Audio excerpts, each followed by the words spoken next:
So, cryptocurrency. How many people here actually know what cryptocurrency is or have heard of Bitcoin?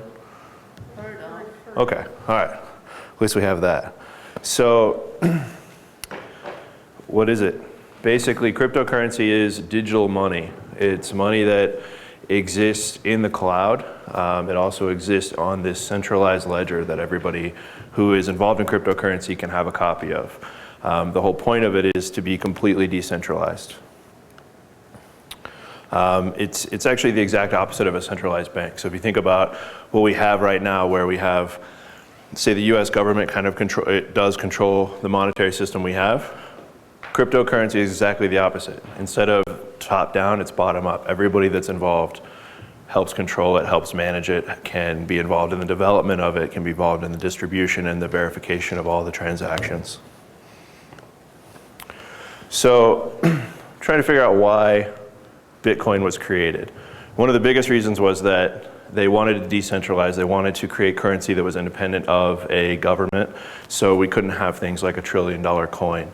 We can't just inflate or deflate money whenever we feel like it. The people who own the money have the control rather than someone else, some other third party, whether it's a bank or a government or whatever. There is a very large libertarian contingent with cryptocurrency, which makes a lot of sense. But there's also a lot of people that are willing and able to manage their own money, that don't want to necessarily trust some guy with a book to keep track of, to keep track of their money. You know, when you give your money to a bank, the bank, it's not your money anymore. It's a line on their report, and you have to go and get it out physically before it's your money again.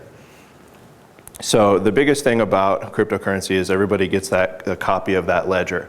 The ledger is all of your transactions. So when I send Tom money, what happens is that Tom has given me an address, a place to send that money. Very similar to when you tell your browser to go to Google. You give your browser an address to go to. So I send the money. What's really cool about cryptocurrency is that it also generates a sending address. And so now the ledger knows that I sent money and that Tom received money, and it keeps track of how much money was transmitted and on what date.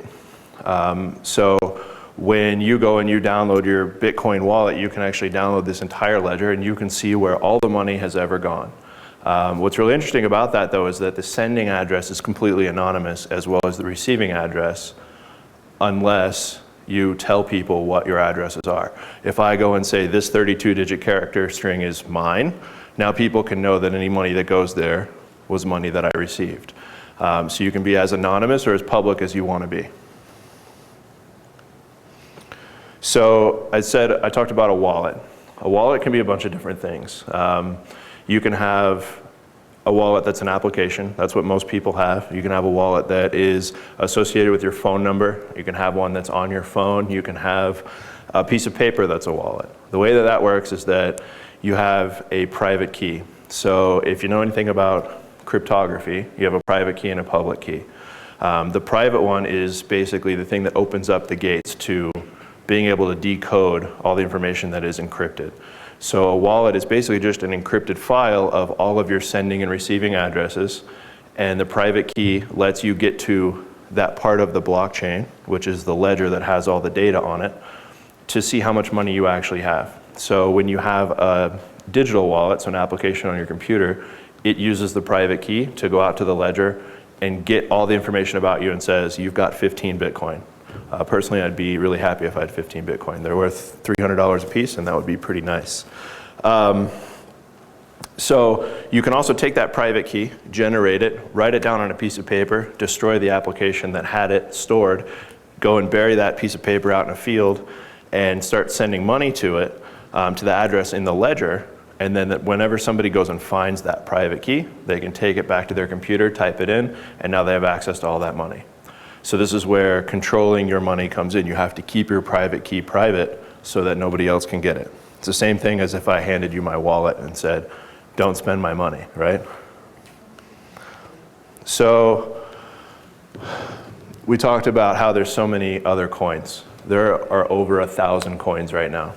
The reason that that can happen is that Bitcoin is open source. All of the code that generated Bitcoin that manages the network, that people interface with their private keys, everything is all completely open source. It was created that way so that it can be for the people, by the people.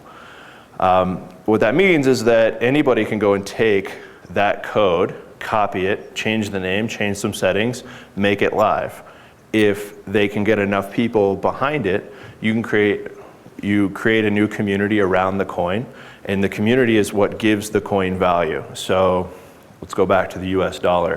It was originally based on gold. It was gold backed, and then eventually we went to not gold backed anymore. And so now we're actually to a point where money is almost completely digital. You use your credit card, use your debit card, you can get online and send money with PayPal, and you never actually have to touch cash.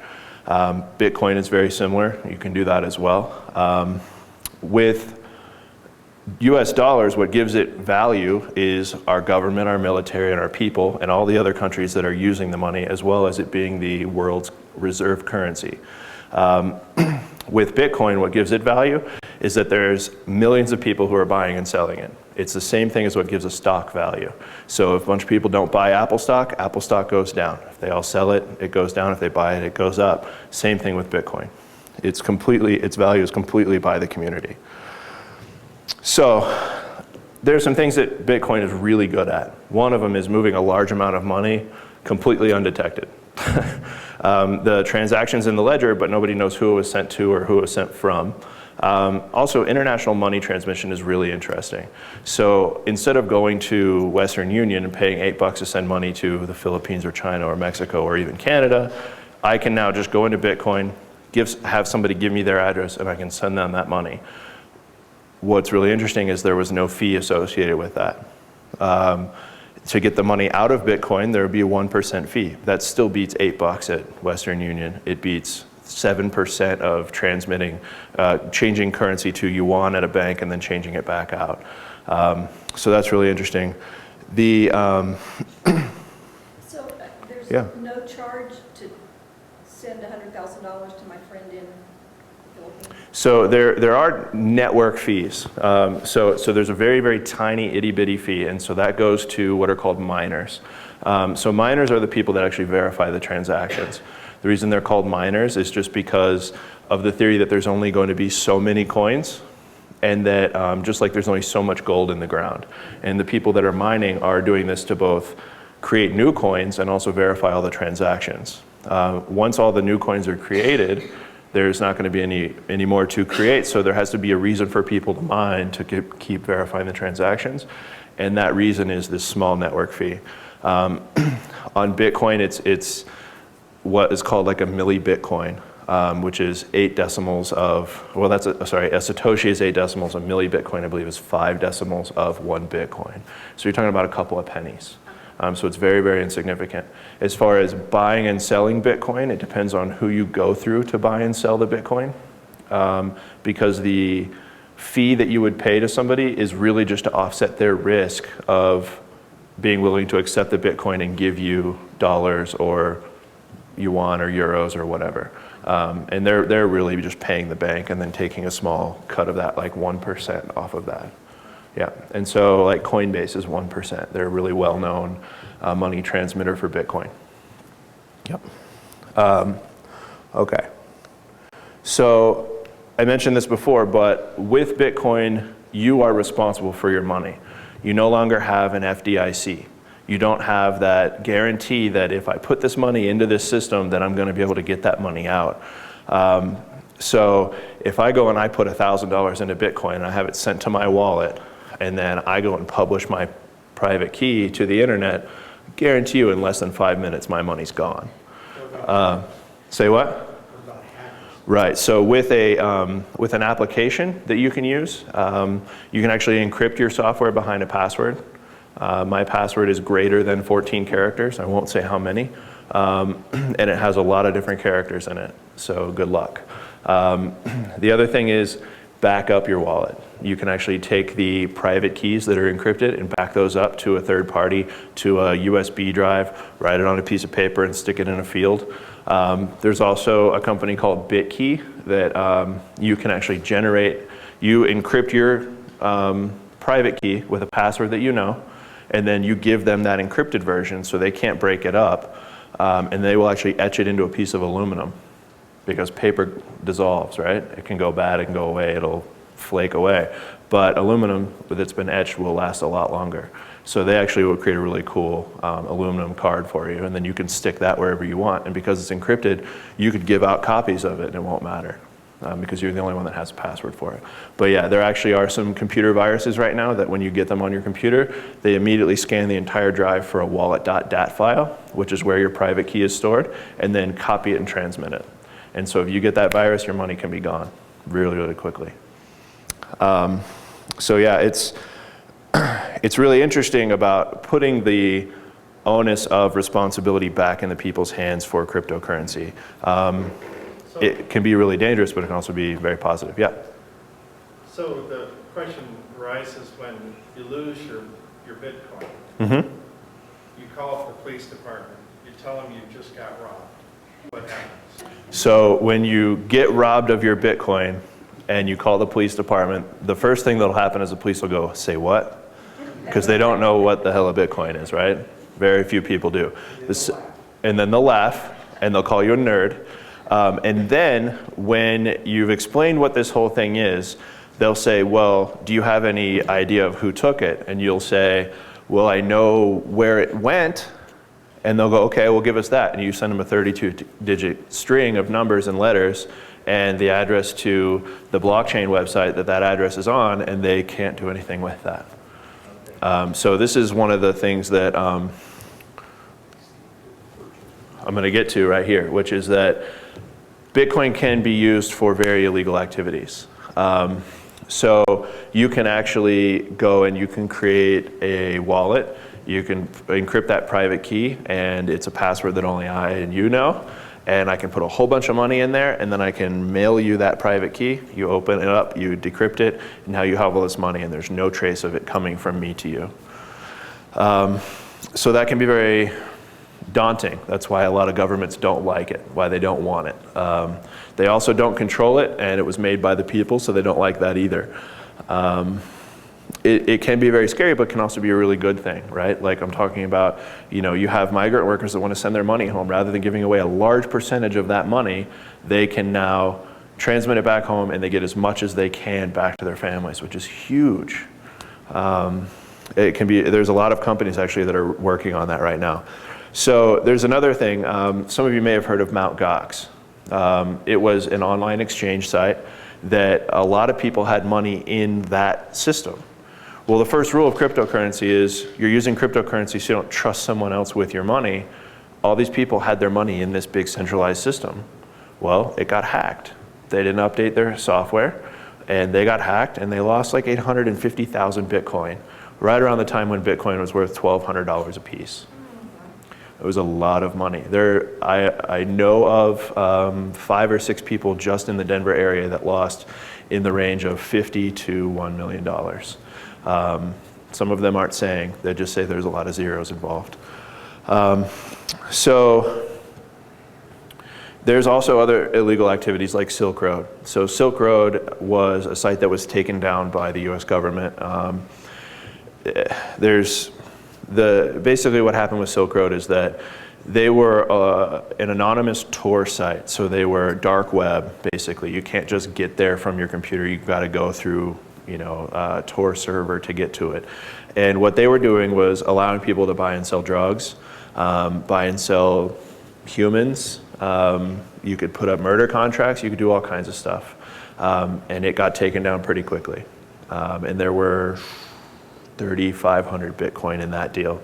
The government took those Bitcoin, and then all of a sudden the IRS had a ruling about Bitcoin being property and not currency. And then a couple months later, I forget which agency it was that took the Bitcoin, they sold their Bitcoin and put all that money back into the government. So kind of a weird coincidence there. They sold it as property. So yeah, instead of like taking down a truck full of cocaine and then what do you do with that? They took down somebody's digital wallet, took his money, made the ruling that it was property, and then sold it like they took down a warehouse of tables.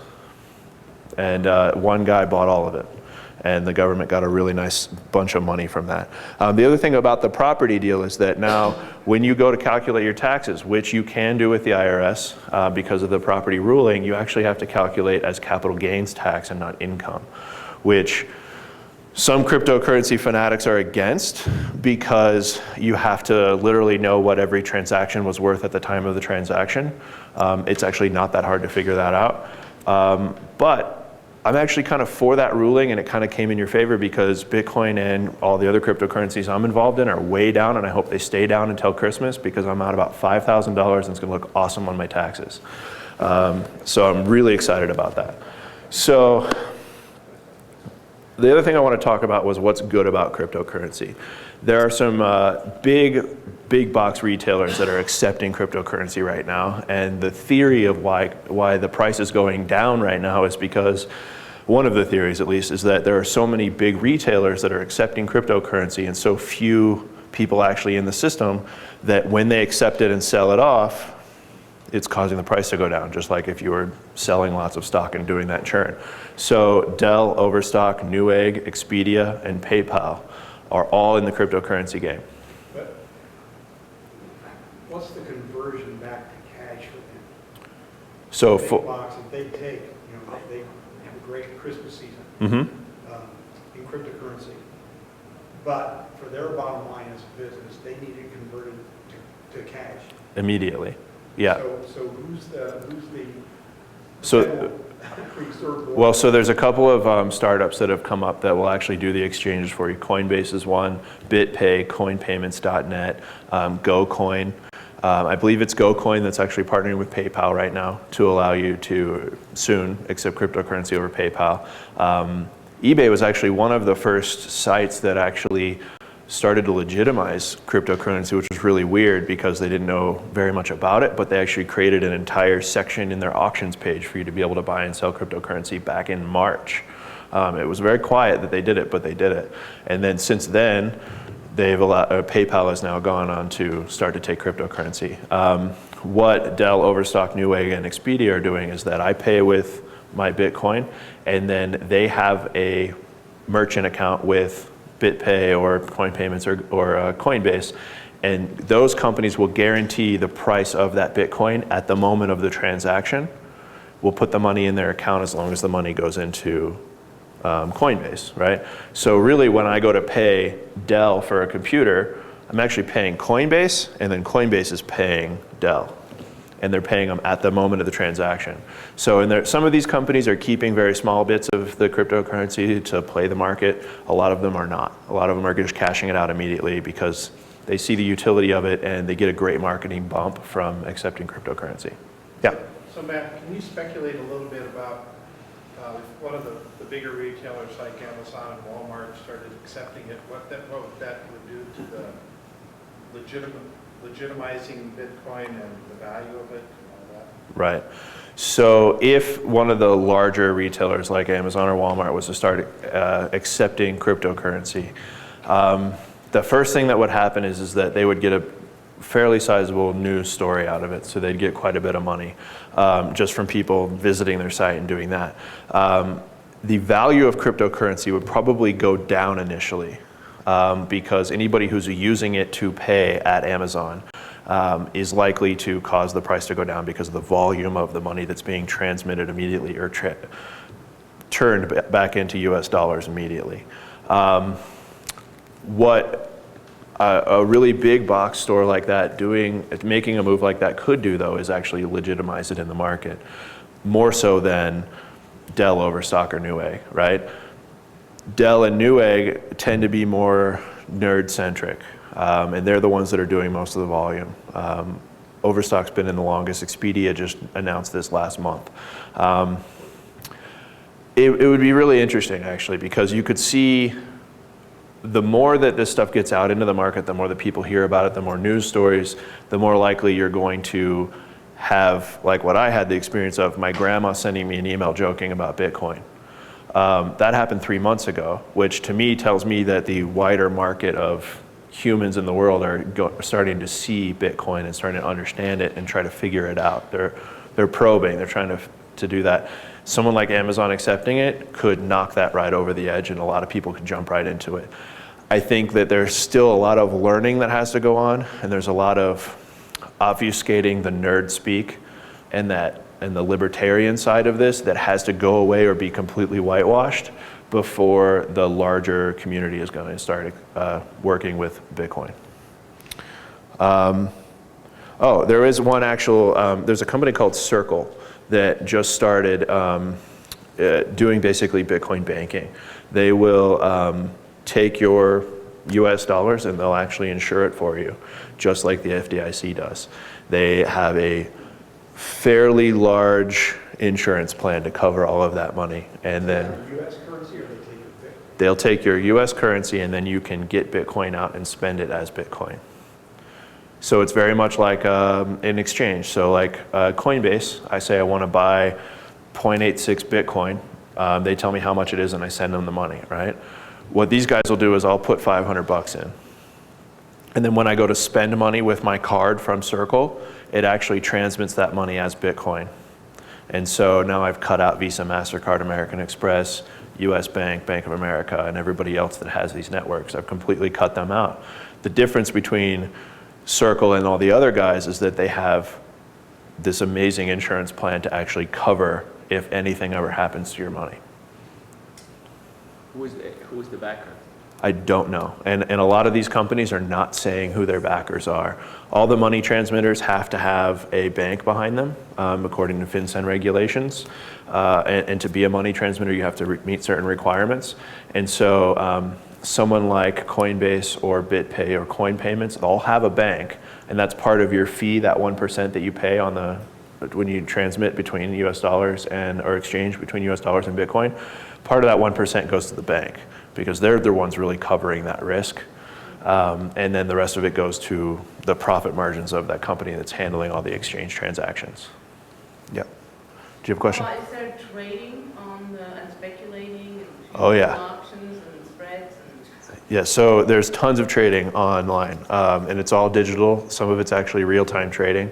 Some of it's close to real-time. Mt. Gox, the website that I mentioned before, just kind of a quick side story, MTGOX, Magic the Gathering Online Exchange. It started out as a playing cards trading website, and they switched over to cryptocurrency a while ago. Just kind of a funny little anecdote. But one of the biggest sites, and the one that I use, is called Cryptsy. And I can actually go and send US dollars in. I can get Bitcoin out. I can trade to one of like 500 different coins or something crazy like that. I can play arbitrage games. I can, buy and sell all day long. You can actually set buy prices, sell prices, all of that. Yeah. It's actually really interesting how these market methods that have been around forever for stocks and bonds and all of this stuff are being completely reinvented by people in their basements. And it's kind of scary because, if I've got $100 in Cryptsy, $100 is not that big of a deal. But if they go down, now I'm out that money, right? Well, think about it this way, if I have $100 in there today and the price of Bitcoin goes up to $1,200 again, that means that I now have,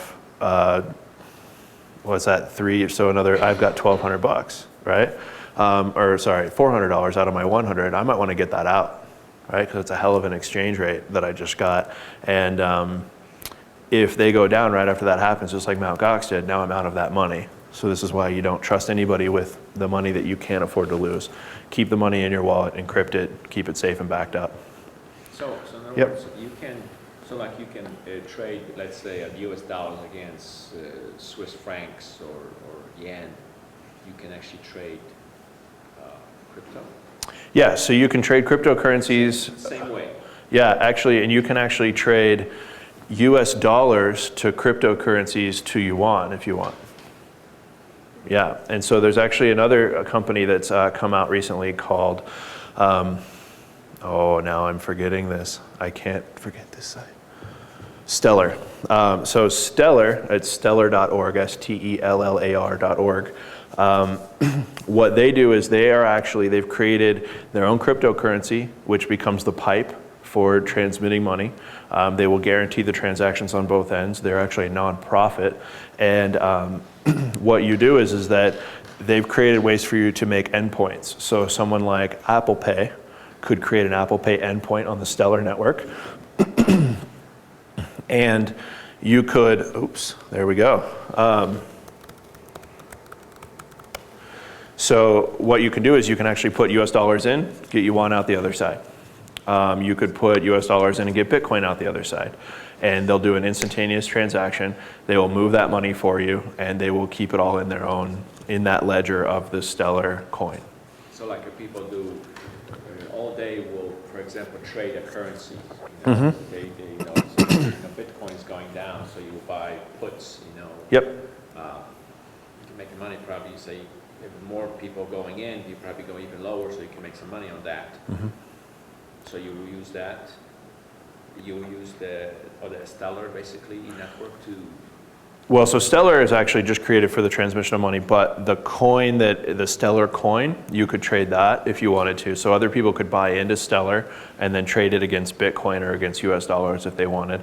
All of the coins that are above, I think it's about $50,000 market cap, almost all of those are actively traded somewhere. So there's probably 25 different exchanges on the internet that you can just join. You can put your money in, trade, pull it out. And you can trade against all different currencies. A lot of the currencies right now will either trade to US dollars, euros, yuan, and then the different altcoins will trade to Bitcoin or they'll trade to Litecoin. And so you're doing a little bit of arbitrage between Bitcoin to everybody or Litecoin to everybody or dollars to the small subset of coins that actually go out to dollars. And most of the exchanges will only do the dollar conversion if there's enough volume to justify it.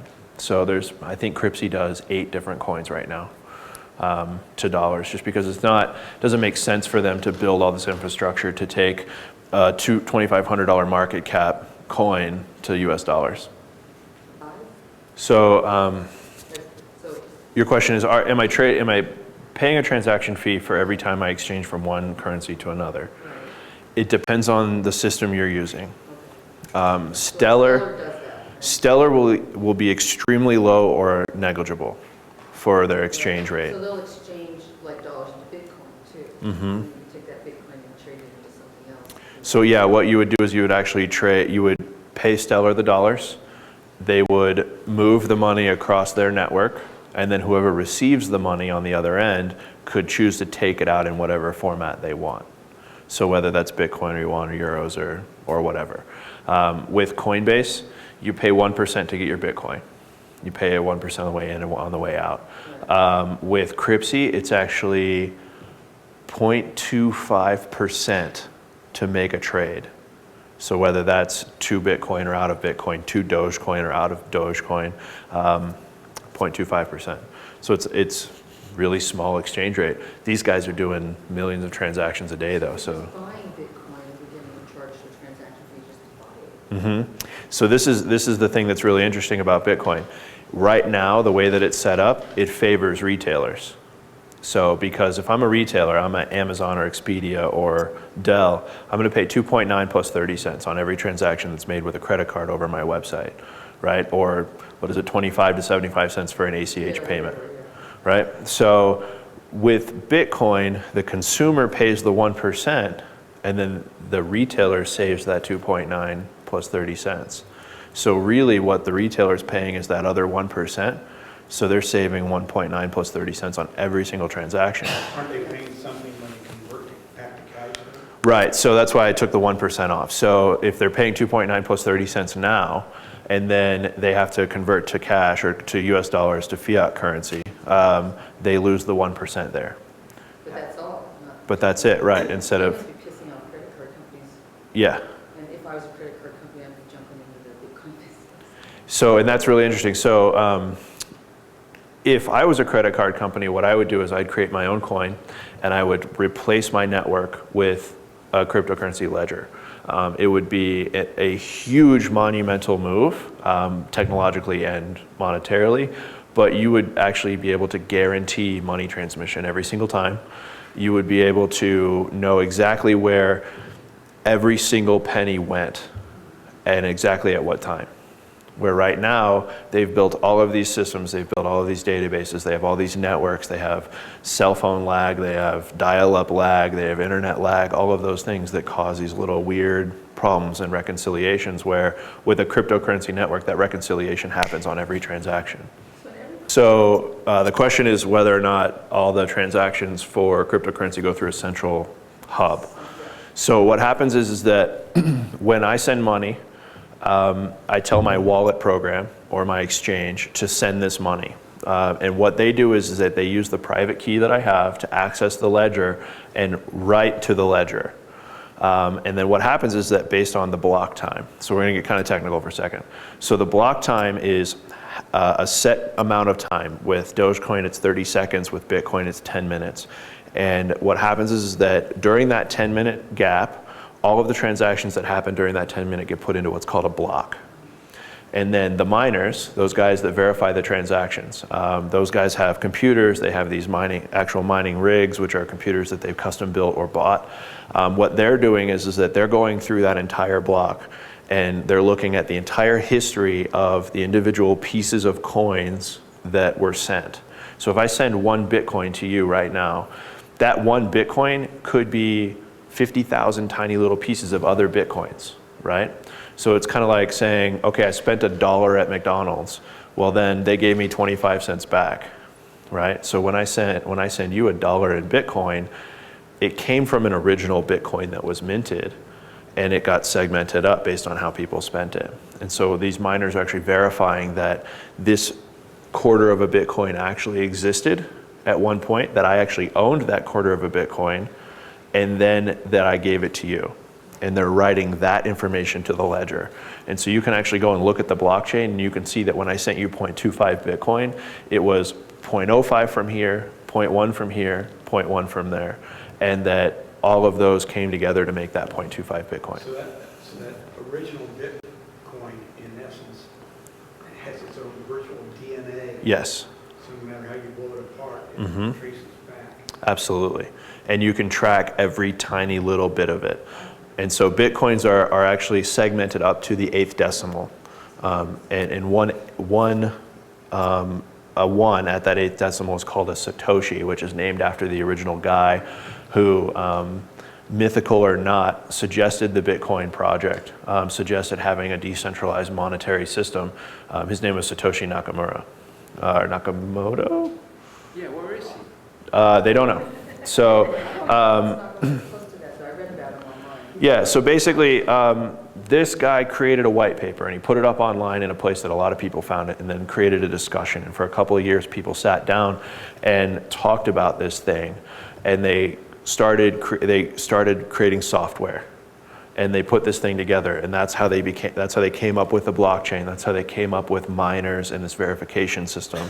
It all boils down to what's called the Byzantine generals problem, which is it's a logic problem that basically says, and I'm boiling this way down, so don't hold that against me, but if you have 3 generals that are all attacking a city 1,000 years ago, how do you know what each general is doing? How do they communicate, right? You can send a courier to run around the city and hand off information, but each general is sending information to the other generals, and then how do you reconcile that information and know what's actually going on? So, and again, boiling that way down. But that was the issue that they were trying to solve. So when you have a central repo, you've got SATCOM, like what we have in our military, to handle this communication. You don't have that problem. Everything goes up, everything comes back down in the right order. But when you want to decentralize currency or decentralize the military, you have to have some way to verify that this guy is actually right there, so I don't want to shoot there. And so that's what they're trying to do with Bitcoin. Well, so there's a lot of reasons why governments wouldn't want to embrace Bitcoin. There are actually some governments that are moving that direction. So I believe it's Uruguay has recently said that they're going to create a digital currency. I missed it. And by digital currency, they mean really all the digital stuff we do now with the US dollar. They don't mean Bitcoin, they don't mean a cryptocurrency, but it's a step in that direction. The UK actually recently had a conversation. I got it right the first time last time. That's why I didn't get it right that time. So the UK actually just had a conversation about how can we make Bitcoin the reserve currency of the world, right? Because the US dollar is a reserve currency. That all goes back to a big meeting during, was it World War II, I believe, or in between World War I and World War II. And they're saying, well, it would actually make more sense for a decentralized currency to be the reserve currency, because the reserve currency is how the world transmits money. It's how China gets its power, it's how the US gets its power, it's how the UK used to have its power. And so if we decentralize that, we could actually have a lot of good that comes out of that. There are countries, I believe India actually ruled against cryptocurrency. They said it's not allowed here. China promised to make a ruling like that and then failed to do so. They just forgot. And so it was really funny because the day that happened, everybody was expecting the currency price to drop because China has been huge in cryptocurrency. They've moved millions of dollars, and possibly billions of dollars into cryptocurrency to get their money out of the hands of their own government. And at least that's the prevailing theory. It also could just be China buying up all this cryptocurrency in themselves. But so if they were to make that ruling, Bitcoin would have plummeted. But they didn't make the ruling. Nothing came out. There was no paperwork, there was no announcement, there was nothing, and the price jumped $50 that day. So, you know, it's really interesting. So you can. Actually, right now, yeah. So the question was, can you trade on the news? Right now, there are not very many people in the world that are in cryptocurrency. So anything that's positive or negative affects the price directly. So US dollars, people kill each other for dollars all the time. They get paid in bags of money. They launder money. There's Ponzi schemes. There's all this crap that goes on with US dollars. Does not affect the price at all. Okay? What does affect the price is wars, huge events, right? But you're talking about a scale. So on the scale of, let's say, 5 million users in a world of 7 billion people, it's tiny, it's itty bitty. And so one news story about Amazon accepting Bitcoin, or a news story about Mt. Gox going down, or Silk Road going down, that can really affect the price. So Bitcoin hit $1,200, and then Silk Road got taken down, and then Mt. Gox got taken down, and it's taken until now for it to get back up to about $600 over the summer. So that was earlier this year. Over the summer, it got to about $600, and now it's at $380 again. And it's just very volatile. So there's a lot of room to make a lot of money. My Dogecoin value went from $3,500 for 1 million Dogecoin to what is today probably $800 for 3 million Dogecoin. So the question is, how do I buy a Bitcoin, and then how do I send money to Switzerland? Well, considering the Swiss bank situation, you may want to just send the money to Switzerland. But so the easiest way for somebody here in America to buy Bitcoin is through Coinbase. Coinbase, yep, Coinbase.com. You go in, you sign up, you buy your Bitcoin. That is it's a 5-minute thing. I mean, it's about as simple as you could possibly get. You can actually, if your parents want to go and get a Bitcoin wallet so you can send them the money, they can go and get what's called Multibit, which is actually a Bitcoin wallet that doesn't download the entire blockchain, which is at like 25 gigs right now. That's gigabytes, so that's a lot of information. It takes a long time to download it. What Multibit does is it actually uses a server to hand it the information about that wallet, so it becomes 30 seconds to update. So once they have their wallet will give them a receiving address so they can generate a new one, and they send that to you. You copy and paste that into your Coinbase account and send them the money. And then from there, they just need to find an exchange that will either go to, if they're using euros or if they're using Swiss francs, to find an exchange that will actually exchange out to that. So, and actually one of the founders of Stellar was one of the original founders of PayPal, and he's been quoted as saying, "This is what I wish PayPal could have been originally," because it does exactly that. You put in whatever you want on one end, and you get whatever you want out on the other end, and they just take care of it for you. So there is a Bitcoin ATM in Denver, and I don't remember exactly where it is, and I probably should know this, but the way that the ATM machine works is you walk up, you put your credit card in, and it will instruct you on how to get your money out. So you would create a wallet, and then you give that wallet address to the machine, and the machine sends you the money right away. Wait. That's from dollars? I mean. So that's from dollars to Bitcoin. Yep, Charging your credit card. it charges your credit card or your debit To card. buy Bitcoin. Mm-hmm. And it creates a wallet right then and there for you? So what it'll do is I believe that the way that it works is that it actually instructs you on how to create your own wallet. So you can go get an application on your phone. There's a couple of websites you can go to get a wallet, and then it will actually send that money to that wallet for you. You could have an ATM. You could very easily have an ATM generate that private key for you, which is your wallet, and then put the money in there. But then you're trusting somebody to not keep track of that key for you, right? So a legitimate transmitter of money will say, generate your own wallet. So the question is that I made mention of a theory that I have, and that quite a few cryptocurrency people have about the IRS ruling to make cryptocurrency be property and not currency. So the ruling was that they are going to treat cryptocurrency as property, and so then you have to pay capital gains taxes on it. The thought process that the cryptocurrency community has about why they did that is that they wanted to sell those Bitcoin that they seized that were, used for illegal and nefarious things. Right. So the way that works right now is that because like Dell doesn't actually ever have the cryptocurrency, they got cash. Because they're using the middleman. Right. So now Dell is now off the table, right? Wikipedia actually had this big problem with cryptocurrency because they had hundreds of users, thousands of users maybe, that were saying, hey, we want to give you Bitcoin, right? I don't necessarily want my credit card company to know that I gave you Bitcoin, or that I gave you money, but I want to give you money. And so Wikipedia for a very long time, a year, very long, this is cryptocurrency terms, so we're still talking about 6 years. But for a while, they said, no, we don't want cryptocurrency, we don't have anything to do with it. And they've been talking to the IRS about how to make this work. And they actually sat down with them in the last 6 months and said, how do we make it work? They haven't really come out and said what it was that the IRS said. My theory is the IRS said, cash it out. Use a third party, cash it out, take the dollars. Problem solved. Now you're a nonprofit that accepted a cash donation. Okay, so the question is, why does the IRS care?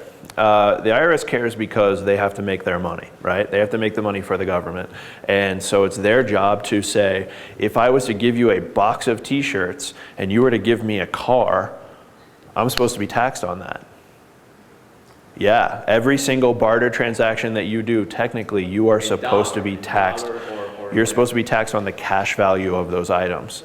So according to the IRS, according to the contract we all signed by being born on this soil, you are supposed to pay taxes on every monetary transaction that you are a part of. And so the joke is that an IRS guy, somebody asked an IRS guy, how do you do your taxes right? He said, don't be involved in money.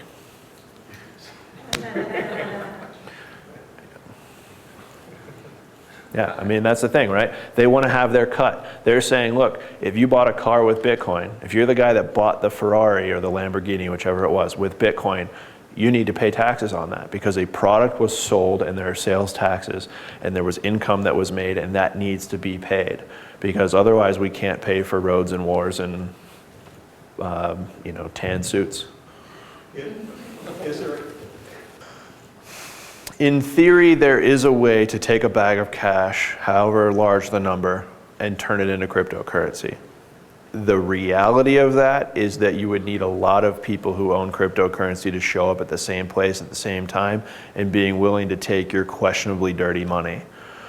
And so, yeah. Let's say it wasn't dirty money. Let's say, Prove for it. example, I'm thinking of I'm thinking of the recreational marijuana industry. Okay. That, Yep. that you I knew that, yeah. create crypto banking may be the answer for that. It absolutely is the answer. So the question is, for recreational marijuana and actually for medical marijuana industry, is cryptocurrency the answer? So let's back up a little bit, catch everybody up. weed shops, marijuana shops have the same problem that drug dealers have always had. I have a big ass stack of cash, what do I do with it? I can't give it to a bank, I can't move it safely, everybody wants to take it down, what do I do with this? And it smells funny, and rats really like to eat it. So what do I do with this money? So there's actually a crew here in town. They're part of the companies here and part of the companies in Canada. They're called Potcoin. What they are doing is that they are actually trying to create a cryptocurrency around the marijuana industry that actually helps to not only legitimize the movement of money and weed by creating a full suite of software around tracking all of the transactions and backing up into the systems that go from seed to baggie, which are already required right now, and then mapping all of those transactions to it. But they're also trying to provide ATMs in the dispensaries, so you can just walk in and buy Potcoin and then use the Potcoin to pay for the weed. And they're also working with the dispensaries to say, hey, we're going to help you out with this problem because you can't go to US Bank, you can't go to Bank of America. These guys have federal contracts. They cannot take this money. And they're saying, we'll help you with your piles of cash and your mattresses of cash and your minivans with armed guards. And we will, if you give a discount to your members, to the people that come and buy with Potcoin. And so that's where they're starting, and they're trying to create a little bit of a fervor around that. They've also started to create like a bonus plan, basically, like points on a credit card. You buy so much weed, you get, 200 Potcoin for free, Flyer. Right, yeah. So let me ask, Frequent flyers, right, yeah. so a person walks in to the ATM, Uh-huh. and they have cash, or they have credit? It's all digital right now, yeah. So I have to have gotten Bitcoin first. No, so actually I can take a credit card and stick it in the machine, Okay, and then I can get Bitcoin out. all right, but I have to have money I have to have a credit card first. So there's going to be a tracking on my credit card that I bought Potcoin Sure, in a dispensary. sure, Okay. yep. The big thing right there, though, is that you just bought weed with a credit card, which you cannot do today. Because you didn't, you went through that middleman. Right, because you laundered it, literally laundered it through Potcoin.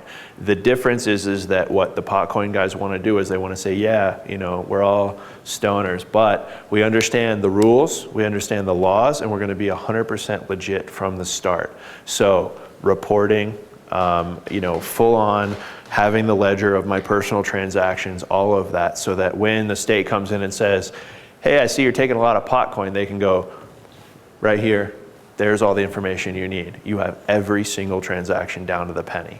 So you have Potcoin on your company ledger? They would, As yeah. an asset? Yep. And as income? Mm-hmm. So you're going to pay taxes on the Potcoin that you receive? Well, you have to transfer. It's very gray. You have to put it back into dollars to pay taxes. No? It's very gray. Wait, if So it's- No, I'm not gonna pay taxes. If it's not dollars, I'm not paying taxes. then you will get shut down. If you don't pay taxes, you will be shut down so fast you won't even know what hit you. And that's the But it's thing. not dollars. Doesn't matter. Doesn't matter. If you took care of It's it. even if it's barter? Yeah, so, and that's the big thing. So the big thing about money transmission, and the big thing about making marijuana legal was the fact that there was a month where Colorado sold 5 tons of marijuana in 1 month. Think about how much money that is. Think about how much money just went back into the state, right? If California legalizes for recreation, they solve their debt problem. Colorado has proven that. So you have to pay taxes on it. So Matt, just for an update on that. Yeah. We had a conversation yesterday with one of the guys who's one of the real experts in the legalization of pot, and he says that the banks are right on the edge They of are. everything getting okayed. Awesome. So that issue, I think, is on the verge of going Mhm. away. Can you talk a little bit about some of the big players in Bitcoin and cryptocurrencies, some of the recognizable names that are floating around? Sure. So recently PayPal is huge. So we talked about Mark Andreessen. So he did invest. I looked it up right before. He has invested $50 million into cryptocurrency so far and plans to hit Mark Andreessen. He did 25 million to Coinbase to give them not only monetary backing, but also the strength to keep that company going and to put the developers and software and security behind the company. And then he's put 25 million into other cryptocurrency projects. Which ones? I don't know. Coinbase is the big one, and then the other 25 million is not perfectly clear right now. So it's not public. I don't have that information. It probably is public because he's a legit investor that doesn't want to go against the SEC. So he's probably made that public somewhere. I just don't have that information. There is. If you go on to AndreessenHorowitz.com. There we go. Yeah. You should be able to look at the portfolio of companies they've invested in. Yep. There are, as of 3 months ago, there were 800 companies on AngelList that mentioned something about cryptocurrency, whether it was a specific coin, Bitcoin, or the word cryptocurrency. And there were 2,500 investors or founders that were also listed on the site. So that kind of gives you an idea of how much money people are putting into this. Stellar also has a lot of investment. They've got a lot of really big names. Of course, I'm forgetting all of them right now. But the Winklevoss twins actually was that 3 years ago or 4 years ago, put in $11 million. And those guys are, even at $300 a coin, their guys are printing money right now. They probably don't even know what to do with all that money because they bought it when it was like less than $100 a coin. I'd like to consider myself a big player with my 3 million Dogecoin worth $800. It's just there. It's hard to know exactly who all is in this. Not very many people are being very public about it, but there's a lot of money going into it. We're talking on the order of, billions of dollars being invested and traded all the time, as well as hundreds of millions of dollars being invested just into companies that are working on this, trying to make that one killer app or that one wallet software that completely obfuscates it and makes it so that my grandma goes in and signs into her bank account and signs into Coinbase and just uses it to pay for everything from now on, and she doesn't care or know what's a Bitcoin transaction and what's a dollar transaction. How about ADP paying you via Bitcoin? Yeah, so actually there is a company, I think it's not BitPay, that they currently have 25 to 30 different companies that are paying their employees a percentage of their wages in Bitcoin and the other percentage in US dollars. Yep, and these guys are they're out of California, and they are just basically helping the companies to do that almost like an investment plan, like a 401k, that sort of thing, right? So you get your Bitcoin and you hold on to it and hopefully it'll grow. And they're handling payments that way. Who knows how well they'll do? They're working on seed funding and all of that right now, but they have actual paying customers already, and they've only been around 6 months to a year. Is there a way to find that out? What are those companies? Yeah, I can show you how to find that. Yep, afterwards. The chart. So there's two sites to answer your question. So how do you know the market cap? What are the top coins? And how do you know? How does a coin get its value? So all of the cryptocurrencies right now are very much like stocks. They get their money from people buying and selling them and being involved in them. You can see here, Bitcoin's number one. It's got a price of $334. And you can scroll down and you can see the other coins. Some of these are, for fear of getting really technical, some of these are non-mineable coins. Basically meaning that they are derivatives of Bitcoin. There's a long story behind that. And then the other ones are mineable. So Ripple, BitShares X, those are non-mineable. That's why there's, So mineable is that there are those computers that are verifying the transactions. The derivative coins piggyback on the other networks and the other networks. So like Bitcoin, BitShares X, Ripple, they get verified through the Bitcoin network. There's a whole technological white paper mess behind all of that, and I'm only really about 60% sure of how that's working. It's pretty darn complicated. The way it works to mine coins is you're going in and you're solving some algorithmic Yep. problems online, and if you're lucky enough, then you get rewarded with a number of Bitcoins. Now, originally, back in 2009, the number of Bitcoins you'd receive was 50. And then after a certain period of time, it halved it so that you'd only get 25. And then after a while, then you'd only get 12 and a half, and then 6 and a quarter. And so it makes it exponentially more difficult to mine Bitcoin over time. And so some of these people have built massive computer installations just for mining. They spent a bloody fortune trying to mine Bitcoin.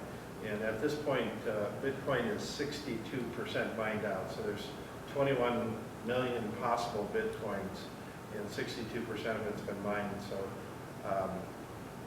there's not all that much left. No, there's not all that much left, but it's supposed to take like another 25 plus years to mine all the Bitcoins. And the idea is that it's a long tail. So you have a halving, meaning that, like what Tom was saying, where you have the amount of coins you get as the reward go down.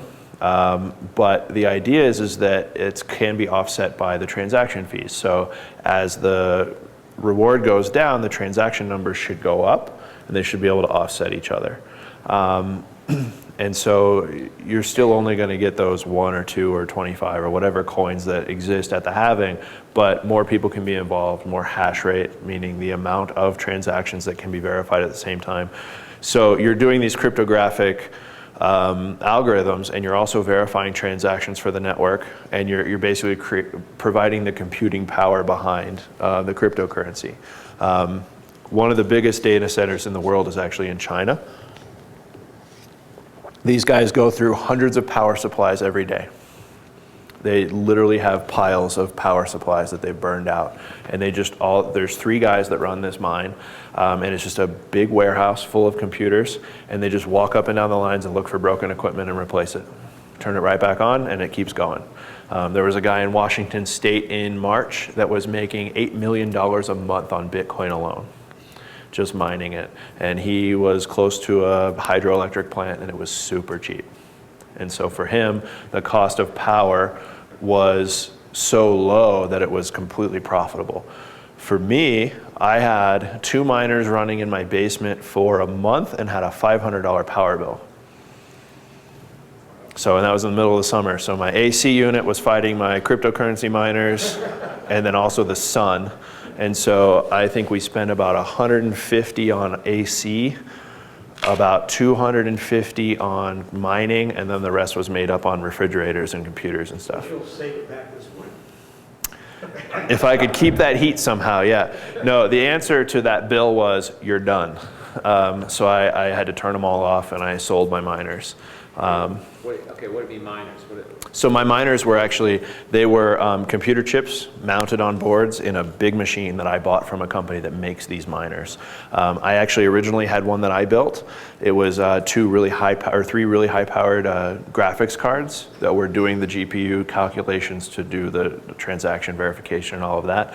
And at the time, when I had that, it was right as the value was going up to $1,200, and I was making somewhere between $9 to $15 a day from that little miner. That was 2 mega hash, meaning 2,000 transactions per second.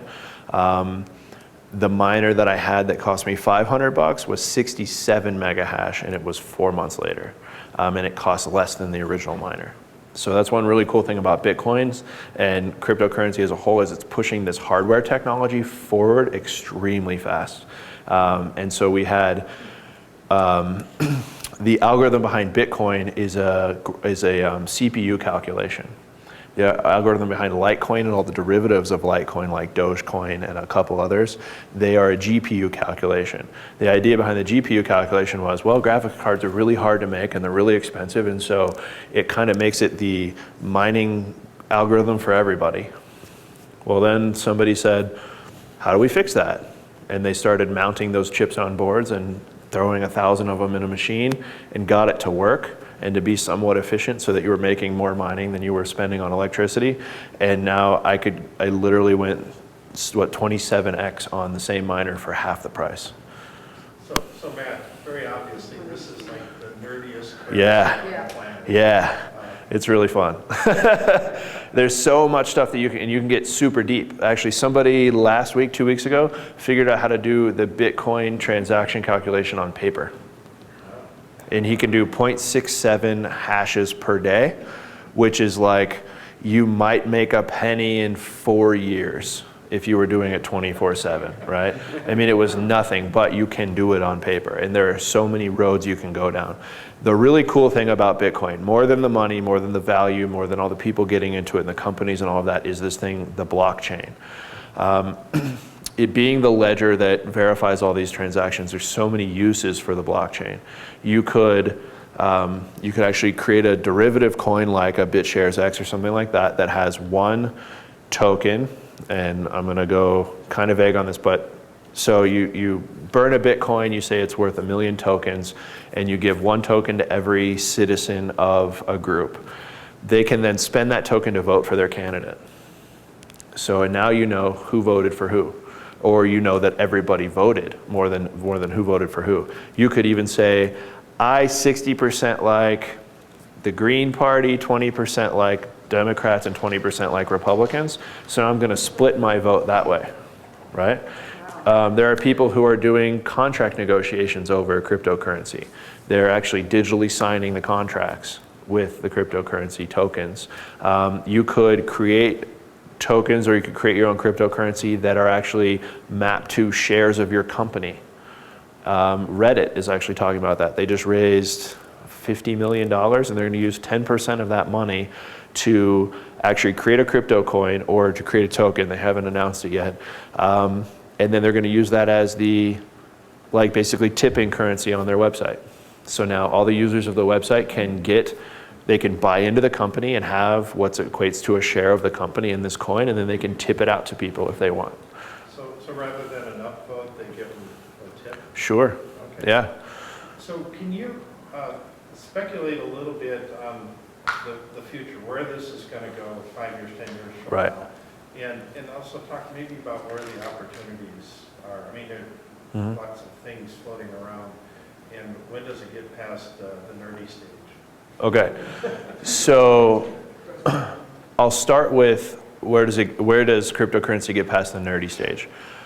The way that happens is through obfuscation of both the libertarian side of this and the uber nerd side of it, by making a dead simple way for my grandma or my 2-year-old to get money. That's probably going to be software. It's probably going to be systems put in place and third-party advocates for your money, like Circle, that just make it really dead simple. There's actually a company right now called 37 Coins that you can go and sign up by using your phone number, and they will text you, and now you have a wallet on your phone in IMs. It basically mimics the system that's in Africa right now to send money to people.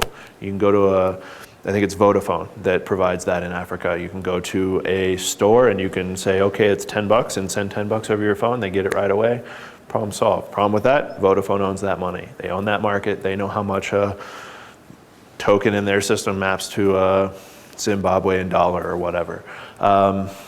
So somebody who can make that wallet app that is just dead simple. There's 2 companies that I know of right now that have created credit cards for Bitcoin.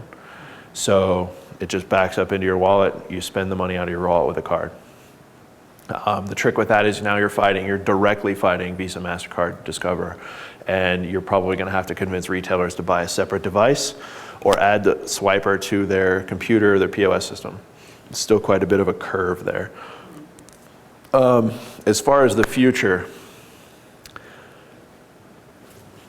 Bitcoin, Dogecoin, all these other coins could go either way. In 5 years, they could be completely gone, and we could be talking about how cool and fun that was for a couple of years, and how, yeah, I had $1 million, and then it all crashed. It could also go to like what the UK wants with the reserve currency. It could be that Bitcoin becomes this large money transmission system where you can send chunks of $500 at a time to people really easily. You can send $1 million fairly easily. And then you have another coin like a Dogecoin, which is worth what is that, 0.002 of a cent, and you can spend 2,000 of those per dollar. And so now you're using whole numbers to make small transactions like buying a soda at the grocery store. And then you have somebody that basically can obfuscate those two things. So now you're saying, or people learn, they catch up, and you start using, everybody starts using Dogecoin to buy Coca-Cola and McDonald's cheeseburgers and all of that stuff. Speaking of that, just a little sidebar. Somebody in the Dogecoin community submitted a McWow burger to the UK McDonald's Make Your Own Burger campaign, and they wanted to call it like the Dogecoin burger. I just thought it was funny, to get some awareness around Dogecoin. There's some other really interesting things that are going on that could be indicators for the future. So NASCAR has 2 vehicles that are sponsored by cryptocurrencies right now. There's a Bitcoin car and there's a Dogecoin car. There was literally a race with the tail of the Dogecoin car had a picture of a Shiba Inu looking at all the cars behind them.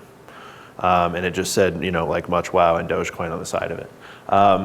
We're talking about one of the most, stereotypically non-technical communities had cryptocurrency injected into their world, and now so many people who never would have heard of this thing have heard of it.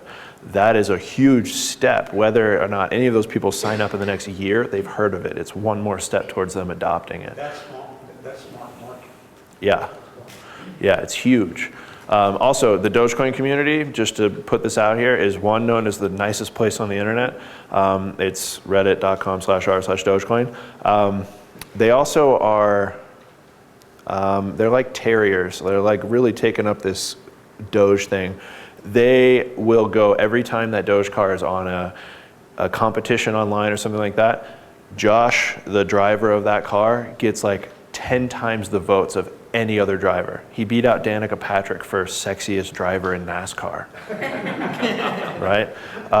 He consistently gets to the top of these charts just because somebody in the Dogecoin community put together a little run of money and got $50,000 and bought the wrap on that car.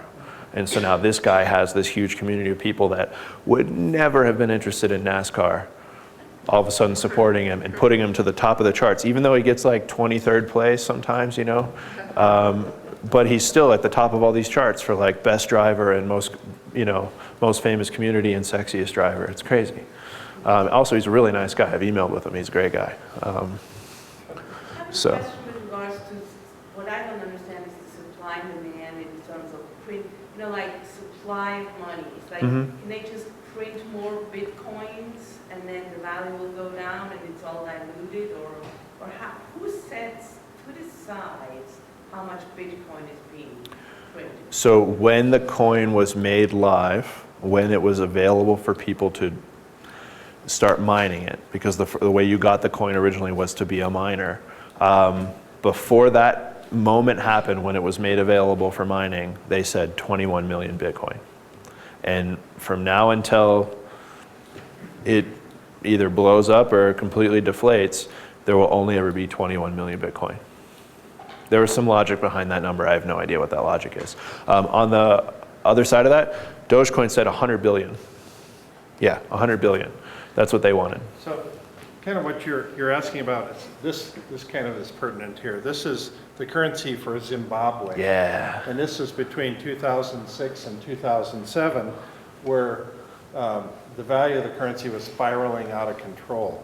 And so we start with a $5 note, the $10 note, and then what goes to $1 million and then 10,000 and 50,000, 500 million, I don't know, it goes to 25 billion, 100 billion, and this is a $10 trillion note down here at the bottom. Wow. And now it's kind of worth, this is in Zimbabwe, and this is between 2006 and 2007. And actually, one of the huge landmarks for cryptocurrencies is when one coin is worth more than a Zimbabwean dollar. And it's actually like a big fanfare thing. Like if you go into the communities for new coins, when they reach that point, they all have like a big party. So this is just kind of cool. Yeah. One of our members was, his brother was in Zimbabwe, and he gave me all these, and so I had to frame them. That's awesome. It actually literally cost them more to print those dollars than it was worth. So actually, there was one question that I subverted a minute ago, which was, how do you know like about the value of the currency? So we're going back to what you're talking about, supply and demand, all of that. So CoinGecko, which is a site that I pulled up twice, what they've done is that they take everything from market cap to individual coin value, as well as how easy is it to get the money out, and what's the developer and social community behind these coins. Because really, the value of the coin is how many people are buying and holding it and using it, right? It's also the quality of those people and the buyers. Because there again, you could have a group in China come in and try to wipe one of those coins out by buying everything they can get their hands on to destroy it. Well, but if they came into that, you know how many Americans and Europeans and South Americans would jump into? I mean, if somebody in China wanted to drop $1 billion on Dogecoin, and I could see it going up, and I knew that was going on, or I had some inkling, I would put $1,000 in Dogecoin right now, and I'd wait 2 days and then sell it, because my money would be worth 2 or 3 times what it was worth 2 days ago, right? You can't short a coin like you can a stock. Not yet. There's actually an investment company in New York City that actually just created an entire exchange system that matches the current financial stock system around cryptocurrency. And what are they called? I cannot remember. I could get that information for you though. I have it. I have that link somewhere. So what's really interesting here is that Litecoin's market cap is so far above Dogecoin, it's ridiculous, but Dogecoin's the number 2 coin. And it's that community I was talking about, that fervor that they have. They have one of the most active cryptocurrency communities online. They have applications coming out constantly. There are websites that pop up every single day, and there are just tons and tons of people using it and playing with it and trying it out because it's such a low barrier to entry. I mean, for $1, I get 2,000 coins. That's fun, right? I'm rich, I got 2,000 coins. And then you have systems like on Reddit and Twitch actually just got this, and there's another site where this guy named Mullen has actually gone through and he created a tip bot. It's actually an application that allows me to send you money very easily by just writing a comment. And so now I can go into Reddit and I can say, tip bot, send money to Tom, send 2,000 Dogecoin. And it just does it. And so he is moving a lot of the developer stuff behind this is him and his team, as well as other like the exchange sites and stuff like that. But making it easy to send people money as a thanks on a blog post, on a comment on Reddit, on a comment on Twitch, on a video, that is going to get more of these younger, more technical people involved, and we're going to start seeing more of this cryptocurrency use happen as a result of that. And we're moving 20 cents at a time, right? It's no big deal. Do you have to have a wallet for each different cryptocurrency, or do you just need one wallet? That is one of the barriers to entry. So the question was, do you have to have a wallet for each cryptocurrency? Yes. There are wallet applications that are coming out that will, when you sign up or build the wallet, it'll actually go out and create those private keys. It'll generate the private keys for each of the different coins for you, and then bring you up a layer from all of that process. But me, on my personal computer, I have 12 coin wallets. So it's like having different credit cards. Yep. Because each one has its own private key that's specifically only for the blockchain behind that coin. And all the transactions for that coin happen on that blockchain. So a Dogecoin transaction doesn't go on the blockchain network. How do you keep a track of all those wallets? Do you have some kind of wallet manager? I have a folder on my computer, and I go through like every once in a while and open them all up and let them sync while I'm sleeping. Yeah, because it takes a little while. And then the other trick is that keeping your wallets up to date, because changes will happen on the network that you need to have the new wallet. Otherwise, you won't be getting updates anymore until you get the new wallet program. So it'll be up to the merchants if they decide to start getting into this, like Amazon, to say, okay, we will accept Bitcoin, only, or will accept, maybe 5 different ones. Right. It's up to them. Well, so the question on that was, when merchants get into cryptocurrency, they decide what they're going to accept. Yes, in a way. So if you use a BitPay or a GoCoin or a Coin Payments, those 3 companies will accept I think 30 different coins.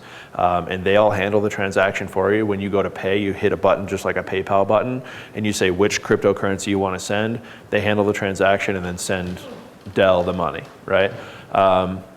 Many of those companies are only accepting Bitcoin, Litecoin, Dogecoin, right? The top 3 or 4 or 5, just because they're the only ones that have the market cap that their CFO can get their mind around, right? Right, it's perceived value. And they also know that the marketing plan around saying we're accepting Bitcoin hits a lot of people. So that's why they do it. Yeah. So with the experiment that Reddit's doing, Yes. in the past, Facebook had their Facebook coin.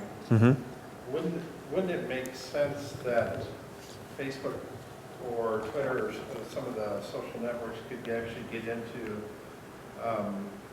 somehow a rewarding system through using some sort of a cryptocurrency that they could kind of create their own, since it's all open source, and they can start going down that path?